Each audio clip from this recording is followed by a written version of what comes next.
Da ciao, voce Christoph. Preqin CEO.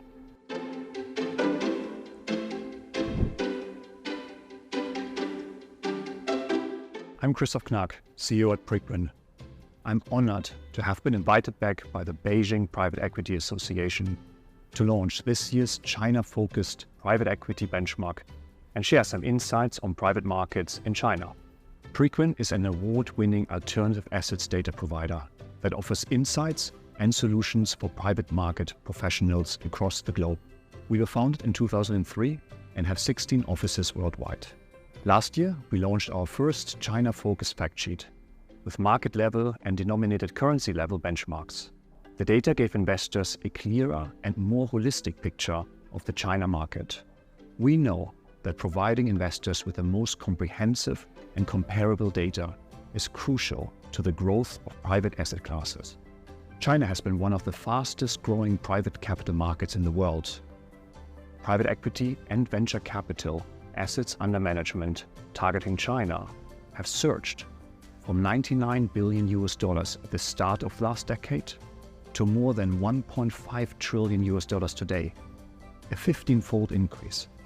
Why has the market grown so much? It's a combination of the region's economic growth and development, demand from investors, and a supportive policy environment.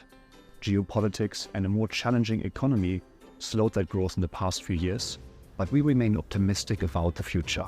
There's a simple reason for our optimism. China funds are delivering results for investors.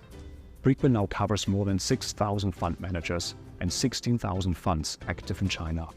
We have managed to surface all China-based private equity and venture capital benchmarks for the past 15 years. And we will soon be able to show even more granular benchmarks for strategies and sub-strategies. We've also increased our number of funds with performance from 696 to 809 since the publication last year, an increase of 16%. The bottom line is that China private equity and venture capital funds have delivered a net IRR in excess of 15% for all recent vintages.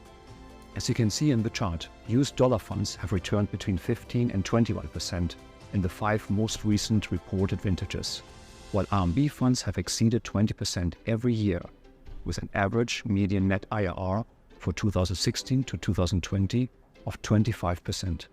Top quartile RMB funds have delivered 41%. The strong performance of RMB funds ties into another big trend we are seeing in China, which is the rapid growth of RMB funds compared to US dollar funds. As you can see in the chart, AUM has grown for both categories. But since 2019, RMB funds have shot ahead. Stronger performance has boosted the unrealized value portion of AUM, while an influx of stake capital has boosted fundraising. In 2016, AUM in RMB and US dollar funds was about equal, but now RMB funds have more than 4 times as much capital. This is not to say that China's private equity industry doesn't face challenges. Dollar fundraising was down 65% year-on-year in 2022. Funds are taking longer to raise, and many are not reaching targets. Our Private Capital in China 2023 report includes the benchmark data and much more. Our report and data brings us to a clear conclusion. Private capital and China is a win-win situation. Investors win with returns. Companies win with capital to grow.